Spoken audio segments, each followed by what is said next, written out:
Hello ways அனைவருக்கும் ஒரு கிராமத்துல ஒரு விவசாயி வந்துட்டு அந்த ஊர்ல அவருக்கு ஒரு சிறிய குடிசை இருக்கு. அந்த வீட்டுல அவரோட மனைவியும் மகள் கூடயும் வந்திருக்காரு. அவர் விவசாயம் பண்ணிருக்காரு. கொஞ்ச நாளாவே வானம் பொய்த்திருது, சரியா மழை பெய்யல. அதனால அவருடைய விவசாயமும் பொய்த்து போகுது. இப்ப விவசாயத்துல பயங்கரமா நஷ்டம் வருது. அந்த கவலையோட வீட்லயே வந்து உட்கார்ந்துருக்காரு. அவருடைய மனைவிக்கு உடல்நல சரியில்லாம போகுது. 10 நாளாவே படுத்த படுக்கையா வந்திருக்காங்க. அரிசிக்கு காசு இல்ல, அதே நேரத்துல மனைவிக்கு மருத்துவம் பார்க்கவும் காசு இல்ல. இப்பதான் அவர் யோசிக்கிறாரு, சரி இப்படியே இருந்திருந்தா நம்ம வேலைக்கு ஆகாது, நான் வெளியில போய் மீன் பிடிக்க போறோம்னு சொல்லிட்டு இந்த நேரத்துல தனது மகளிடம் சொல்றாரு, ஆயிஷா நீ அம்மாவை பாத்துக்க, நான் போய் மீன் பிடிச்சு வரேன், அப்பதான் நமக்கு சாப்பாடு காசு அடைக்கும் அப்படின்னு சொல்லிட்டு மீன் பிடிக்க போறாரு. இப்ப ஆயிஷா அவருடைய அம்மா பாத்துட்டே இருந்திருக்காங்க. அம்மாவுக்கு என்னென்ன தேவையோ அது எல்லாமே கொடுத்துட்டு இருக்கா. ஆனா திடீர்னு அவருடைய அம்மா அழ ஆரம்பிக்கிறா. ஆயிஷா கிட்டவா அப்படின்னு அவங்க சொல்றாங்க. ஆயிஷா எந்திரிச்சு நெருங்கி போகும்போது திடீர்னு அவங்க அம்மா வந்து இறந்துடுறாங்க. இப்ப இதை பார்த்து ஆயிஷா கதறி அழுகுறா, அம்மா ஏந்திரியுமா அப்படின்னு அழுது பாக்குறா. ஆனாலும் அம்மா வந்து எந்திரிக்கல. அப்பாவிடம் ஓடி நிலைமையை சொல்றா. இப்ப அப்பாவும் அங்கிருந்து ஓடி வராரு. வீட்டுக்கு முன்னாடி கும்பலா வந்திருக்கு. எல்லோருமே அழுதுட்டு இருக்காங்க. இதை பார்த்து ஆயிஷாவோட அப்பா ஒரு நிமிஷம் அழுந்து போறாரு, கதறி அழுகுறாரு. அவருடைய மனைவி அடக்கம் பண்ணிட்டு வீட்டுக்கு வராரு. இப்ப ஆயிஷா தான் அவருடைய வாழ்க்கையில முழு ஒரு ஒளியா தெரியுது. வீட்டு வேலை எல்லா வேலையுமே ஆயிஷா தான் கவனிச்சுக்கிறா. இப்ப காலங்கள் கிடக்குது. ஆயிஷாவுக்கு 15 வயசு ஆகுது. 15 வருஷம் கிடக்குது. ஆயிஷாவும் பெரிய பொண்ணா மாறிடுறா. இந்த இடத்துல தான் ஆயிஷாவோட அப்பாவுக்கு ஒரே கவலை, மகள் வளர்ந்து பெரியவளாயிட்டா, இதுக்கு மேல அவளுக்கு திருமணம் பண்ணுமே அப்படின்னு ரொம்ப கவலைப்படுறாரு. அதே நேரத்துல அவருடைய அப்பா பழையபடியே விவசாயம் பண்றாரு. ஆனாலும் அந்த விவசாயம் எதுவுமே செழிப்பா வந்து வளரல. அதுக்கு முக்கிய காரணம்னா அவருடைய மனைவியோட நினைவிலேயே அவர் வந்து வந்து இருக்காரு. அதனால விவசாயத்தை அவரால் சரியா கவனிக்க முடியல. இந்த இடத்துல தான் வருமானமும் சாப்பாட்டுக்கு வெளி இல்லாம ஆகுது. இப்பதான் ஆயிஷா வந்து சரி அப்பாவுக்கு நம்ம ஏதாவது உதவி பண்ணுவோம் அப்படின்னு காட்டுக்கு போய் விறகு வெட்டி அந்த விறகை அங்க உள்ள வியாபாரியிடம் வித்துட்டு அவன் வந்து வீட்டுக்கு அரிசி வாங்கிட்டு வரா, சமைச்சு கொடுக்குறா. இப்படியே வந்து நாட்கள் ஓடுது. ஆனா அவருடைய அப்பா இப்பதான் வந்து ஆயிஷா வந்து பாக்குறாரு. ஆயிஷா நான் உனக்கு ஒரு சுமையா தான் இருக்கேன், என்னால உனக்கு உதவி பண்ண முடியல, உனக்கு சம்பாதிச்சு கொடுக்க முடியல, இப்படியே நீ வாழ்க்கை முழுவதும் கஷ்டப்பட்டு இருக்க முடியாது, அதனால நீ சீக்கிரமே வந்து கல்யாணம் பண்ணிக்க, நல்ல ஒரு மாப்பிள்ளைய பாக்குறேன் அப்படின்னு அவர் சொல்றாரு. இதை கேட்டு ஆயிஷா ஒரு நிமிஷம் அதிர்ச்சி ஆவரா. அப்பா நான் உங்களை விட்டு ஒருபோதும் பிரிஞ்சு போக மாட்டேன், நான் உங்க கூட தான் வந்து வாழ்ந்துருப்பேன் அப்படின்னும் அவ வந்து சொல்றா. அதனால திருமணம் எல்லாம் வேணாம் அப்படின்னும் அவ வந்து சொல்றா. ஆனா அவருடைய அப்பா ரொம்ப சொந்து போய் அமைதியா வந்து உட்கார்ந்து இருக்காரு. இப்ப அவர் வந்து நிலத்துல போயிட்டு அவருடைய காய்கறி எல்லாம் அறுவடை பண்ணிட்டு இருக்காரு. இந்த இடத்துல அவருடைய நிலத்துக்கு ஒரு பெரிய ஒரு பணக்காரர் வராரு. அவர் தான் அந்த ஊருக்கு மிகப்பெரிய பணக்காரர். அந்த 8 ஊருக்கும் மிகப்பெரிய பணக்காரர். அவர் வந்து ஆயிஷாவோட அப்பாவிடம் பேசுறாரு. ஆயிஷாவோட அப்பாவிடம், நான் உனது மகளை பார்த்தேன், உனது மகள் ரொம்பவே வளர்ந்துருக்கா, உனது மகளை எனது மகனுக்கு திருமணம் பண்ணி கொடுக்குறியா அப்படின்னும் அவர் இருந்து கேட்கிறாரு. இதை கேட்டு ஆயிஷாவோட அப்பாவே ஒரு நிமிஷம் அதிர்ச்சி ஆகுறாரு. என்ன சொல்றீங்க ஜமா அப்படின்னு அவர் கேட்கிறாரு. உண்மைதான், உனது மகளை எனக்கு ரொம்பவே பிடிச்சிருக்கு, எங்க குடும்பத்துல எல்லோருக்கும் பிடிச்சிருக்கு, அதனால அதுக்கு திருமணம் பண்ணி கொடுக்குறியா, உனக்கு சம்மதமான கேட்கிறாரு. இப்பதான் நான் எனது மகளிடம் கேட்டு நான் உனக்கு சொல்றேன்னு சொல்லிட்டு அவர் வீட்டுக்கு போறாரு. வீட்டுல போய் இன்னைக்கு ரொம்ப சந்தோஷமா வந்து உட்கார்ந்துருக்காரு. ஆயிஷா இப்பதான் அவருடைய முகத்தை வந்து பாக்குறா. என்னப்பா இன்னைக்கு இவ்வளவு சந்தோஷமா இருக்கீங்களே, ஏதாவது நல்ல விஷயமா, என்னப்பா காரணம் அப்படின்னு அவளும் கேட்கிறா. இப்பதான் ஆயிஷாவோட அப்பா சொல்றாரு, உனக்கு இந்த ஊர்ல மிகப்பெரிய பணக்காரர் வந்து உன்னை பொண்ணு கேட்டாங்க, அதனால நீ திருமணம் செஞ்சுக்குமா அப்படின்னு அவரு சொல்றாரு. அதனாலதான் நான் ரொம்ப சந்தோஷமா இருக்கேன் அப்படின்னும் அவர் சொல்றாரு. இதை கேட்டு ஆயிஷா ரொம்ப அதிர்ச்சி ஆவரா. என்னப்பா சொல்றீங்க, கண்டிப்பா உங்களை விட்டு நான் பிரிஞ்சு போக மாட்டேன், இப்படி நான் வாழ்ந்துட்டு போயிடுறேன், திருமணம் பண்ணிக்க மாட்டேன் அப்படின்னும் அவர் சொல்றா. இப்பதான் அப்படிலாம் சொல்லக்கூடாதுமா, எனக்கும் வயசாயிடுச்சு, நானும் கொஞ்ச நாள்லயே இந்த உலகத்தை விட்டு நான் போயிடுவேன், ஆனா உன்னை பாத்துக்கிறதுக்கு யாரு இருப்பாங்க அப்படின்னும் அவர் வந்து கேட்கிறாரு. இப்பதான் ஆயிஷா கொஞ்ச நேரம் யோசிக்கிறா. அப்பாவுக்கு கடந்த 15 வருஷமா அவருடைய முகத்துல சிரிப்பே பார்க்க முடியல. இப்ப அவர் ரொம்ப சந்தோஷமா வந்திருக்காரு. மேலும் அவர் சொன்னது போல இப்ப கொஞ்ச நாளுக்கு பிறகு என்ன நடக்கும் அப்படின்னு அவளுக்கு தெரியாது. இதெல்லாம் யோசிச்சு பார்த்துட்டு சரின்னு அவளும் சம்மதிக்கிறா. இப்ப திருமண ஏற்பாடு நடக்குது. திருமண ஏற்பாடு அந்த ஊர் முழுவதும் கோலாகலமா நடக்குது. ஆயிஷா ரொம்ப வருத்தப்பட்டு போய் உட்கார்ந்துருக்கா. அப்பதான் ஒரு பெண் வந்து, ஏன் இவ்வளவு வருத்தமா உட்கார்ந்துருக்க, ஏதாவது பிரச்சனையா அப்படின்னும் அவ வந்து கேட்கிறா. ஆனாலும் அவர் இல்லைன்னு சொல்றா. இப்பதான் ஆயிஷாவோட அப்பா வந்து, நீ உன்னுடைய மாமியார் வீட்டுல போயிட்டு நீ ரொம்ப சந்தோஷமா இருக்கணும், வருத்தப்படக்கூடாது, உன்னுடைய கண்கள்ல கண்ணீர் வந்து வரக்கூடாது, சந்தோஷமா வாழ்க்கையை வந்து நடத்தணும் அப்படின்னும் அவர் வந்து சொல்றாரு. இப்ப தெருவுல ஒரே கோலாகலமாவது. அங்கிருந்து மாப்பிள்ளையும் வந்து வராரு. மாப்பிள்ளையிடம் அவருடைய அப்பா அம்மாவுக்கு சின்ன கோவம், வீட்லயே ஒரு சண்டை, அதனால அவங்க 2 பேருமே வந்து வீட்டுல இருந்து இருக்காங்க. இப்ப மாப்பிள்ளை மட்டும் அங்கிருந்து வராரு. இப்ப மாப்பிள்ளைய பார்த்து அவளும் ரொம்ப சந்தோஷமா வரா. ஏன்னா மாப்பிள்ளையும் ரொம்ப அழகா இருக்கான். இப்ப திருமணம் நடக்குது. இப்ப ஐயர் வந்து மந்திரம் சொல்றாரு. மந்திரம் ஓதி தாலியவும் கொடுக்குறாரு. இப்ப தாலியை வந்து மாப்பிள்ளை இருந்து கட்டுறான். இப்பதான் அதே ஊர்ல இருக்கிற ஒரு பயங்கரமான சூனியக்காரி ஒருத்தி இது எல்லாமே அவருடைய மந்திர சக்தியால பார்த்துருக்கிறா.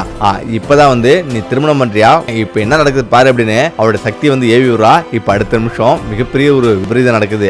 அந்த மாப்பிளைக்கு ஏதோ நடக்குது. திடீர்னு அவருடைய உடல் எல்லாம் கரும்புகையாவது அவர் ஒரு கிளியா மாறி அப்படி கீழே விழுறாரு. இதை பார்த்து எல்லாருமே அதிர்ச்சி ஆகுறாங்க. இப்ப ஆயிஷாவும் அதிர்ச்சியில உறைஞ்சு போறா, அழுவுறா. என்ன நடக்குதுன்னு அவளுக்கு ஒண்ணுமே புரியல. இப்பதான் அந்த கிளி சுத்தி வருது. இப்ப அந்த ஐயர் வந்து நடந்துச்சு, உனது விதியில இப்படிதான் வந்து எழுதிருக்கு, அதனால இது கூட தான் நீ வாழ்ந்தாவணும் அப்படின்னு விதி எழுதிருக்கு அப்படின்னு அவர் சொல்லிட்டு போறாரு. இப்ப அவ அழுதுட்டே வந்து உட்காந்துருக்கா. இந்த கிளியோட அவருடைய மாமனார் வீட்டுக்கு வந்து போறாங்க. அவங்க மாமனார் வீட்டுல மாமனார் மாமியாரும் எங்க என் மகன் அப்படின்னு அவங்க கேட்கறாங்க.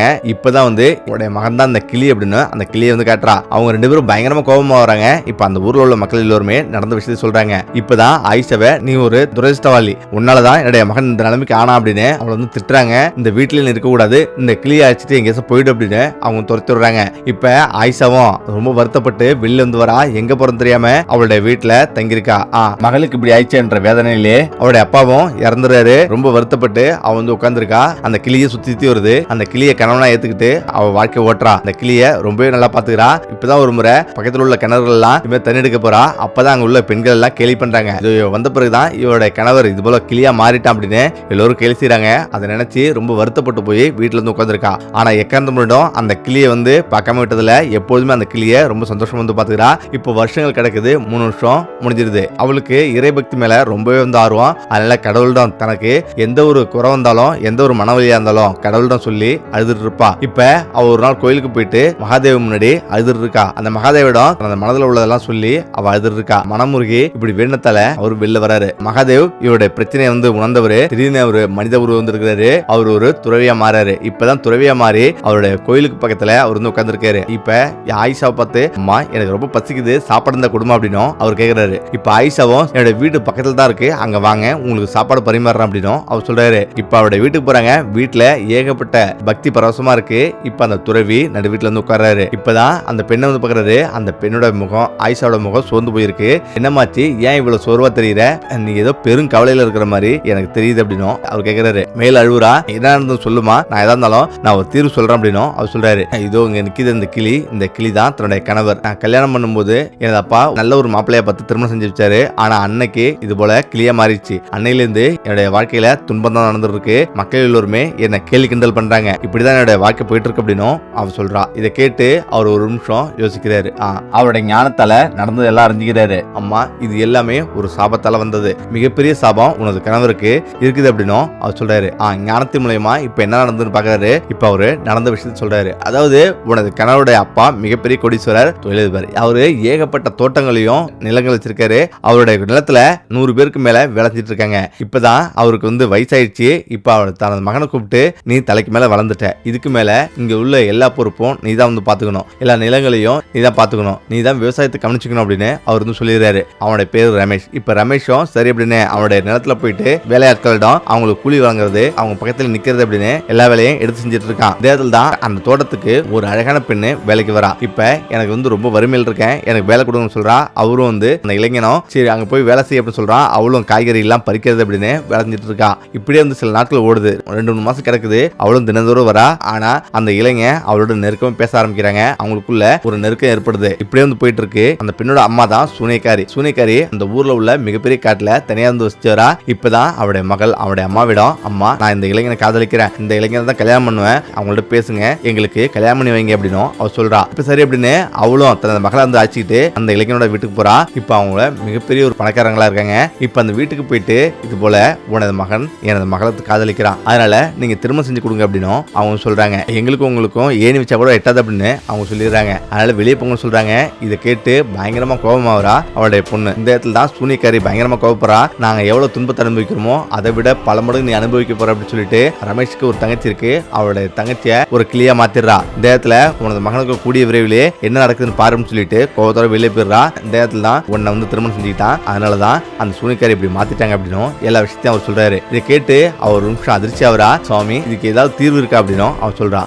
கண்டிப்பா தீர்வு இருக்கு. உனது கணவரை இந்த காட்டுக்கு போக சொல்லு. அங்க போயிட்டு சூனியக்காரியிடம் உனது மகளே திருமணம் செஞ்சுக்கிறேன், எனது அப்பா அம்மா சம்மதிச்சிட்டாங்கன்னு சொல்லு அப்படின்னு அவர் சொல்றாரு. இப்ப சரி அப்படின்னு அந்த கிளியும் சரின்னு சொல்லிட்டு அந்த காட்டை நோக்கி சூனியக்காரி வீட்டை நோக்கி அது வந்து புறப்படுது. வழி நடுக்கும் பயங்கரமான காடு, பயங்கர இருட்டா இருக்கு. அதெல்லாம் தாண்டி அந்த சூனியக்காரி வீட்டுக்கு போயிட்டு அந்த கிளி வந்து இறங்குது. அந்த கிளியை பார்த்து அந்த சூனியக்காரி, வா ரமேஷ், நான் உனக்காக தான் காத்திருந்தேன், நீ வருவனே எனக்கு தெரியும், ஆனா ரொம்ப லேட்டா வந்துட்ட அப்படின்னு அப்படின்னும் அவன் சொல்றான். இந்த இடத்துல அந்த கிளி நடந்ததுக்கெல்லாம் வருத்தம் தெரிவிக்குது. மிகப்பெரிய தவறு நடந்துச்சு, அந்த தவறுக்கெல்லாம் ஒரு முடிவு கிட்ட தான் நான் வந்திருக்கேன் அப்படின்னும் அந்த கிளி சொல்லுது. என்ன ரமேஷ், என்ன சொல்லுங்க அப்படின்னும் அவன் சொல்றான். இப்பதான் என்னுடைய அம்மா அப்பா உனது மகளை கல்யாணம் பண்ணிக்க சம்மதம் தெரிவிச்சுட்டாங்க. அதனால எனக்கும் உனது மகளை கல்யாணம் பண்ணிக்கிறதுக்கு சம்மதம் தான். அதனால நான் உனது மகளே கல்யாணம் பண்ணிக்கிறேன் அப்படின்னும் அவன் சொல்றான். இதை கேட்டு அந்த சூனியக்காரி ரொம்ப ஆச்சரியப்படுறா. இப்ப அவன் மனசுல நினைக்கிறா, எனது மகளை ரமேஷ் திருமணம் பண்ணிட்டா அந்த ஊர் முழுவதும் நம்மளது கட்டுப்பாட்டிலே இருந்திருக்கும். அதுக்கு பிறகு அந்த ஊர் முழுவதும் நான் அடிமையா வச்சுப்பேன் அப்படின்னும் அவன் நினைக்கிறா. அவன் பாக்குறா, ரொம்ப சந்தோஷம் அப்படின்னும் அவளும் சொல்றா. இப்ப ரமேஷ், சரி என்ன திரும்பவும் மனுஷனாக்குங்க, இதுக்கு பிறகு அப்பா அம்மாவோட அழைச்சிட்டு போயிட்டு திருமணம் பண்ணிக்கிறேன் அப்படின்னும் அவன் சொல்றான். சரி அப்படின்னு அவளும் ஒத்துக்கிறா. இந்த இடத்துல தான் அவனை திரும்பவும் ஒரு மனிதனா மாத்திரா. திரும்பவும் அழகான இளைஞனா ரமேஷ் மாறிடுறான். இப்பதான் தனது மகளை அழைச்சிட்டு அவனுடைய வீட்டுக்கு புறப்படுறாங்க. இப்ப ஆயிஷா இருக்கிற வீட்டுக்கு அவன் அழைச்சிட்டு வரான். இந்த இடத்துல தான் அந்த துறவி பயங்கரமா மந்திரம் செஞ்சுட்டு அங்கே உட்கார்ந்து இருக்காரு. இப்ப தீய சக்தி வரதையும் அவர் பார்த்திருக்காரு, ஞானத்துல பாக்குறாரு. இப்பதான் அந்த வீடு முழுதும் தீய சக்தி அடிக்கிற அளவுக்கு சக்தி ஏவுறாரு. இப்ப அவங்க வீட்டுல நெருங்குறாங்க. அடுத்த நொடியே அந்த பொண்ணுக்கு பயங்கரமா ஏதோ மின்னல் அடிக்கிற மாதிரி இருக்கு. அந்த பொண்ணு அலறா. இப்பதான் திடீர்னு அந்த பொண்ணு சரிஞ்சு கீழே விழுறா, மண்ணா மாறிடா, மாயமா மறைஞ்சிடறா. இந்த இடத்துல சூனியக்காரி நடந்த விஷயத்துல உணர்ந்துக்கிறா. இப்ப பயங்கரமா கோவப்பட்டு ரமேஷ் அடிக்க பாயறா. இப்ப துறவி எந்திரிச்சு சூனியக்காரிய தொடராரு. அடுத்த நிமிஷம் அந்த சூனியக்காரியும் சாம்பலா போயிடுறா. இப்ப அந்த துறவி இவங்க ரெண்டு பேத்தையும் வாத்திட்டு அவர் புறப்படுறாரு. இப்ப ஆயிஷாவும் ரமேஷும் ரொம்பவே சந்தோஷமா அவங்க வாக்கிய நடத்திட்டு வராங்க. இந்த வீடியோ அப்படி செய்கிறேன். மீண்டும் அடுத்த சந்திப்போம். நன்றி, வணக்கம்.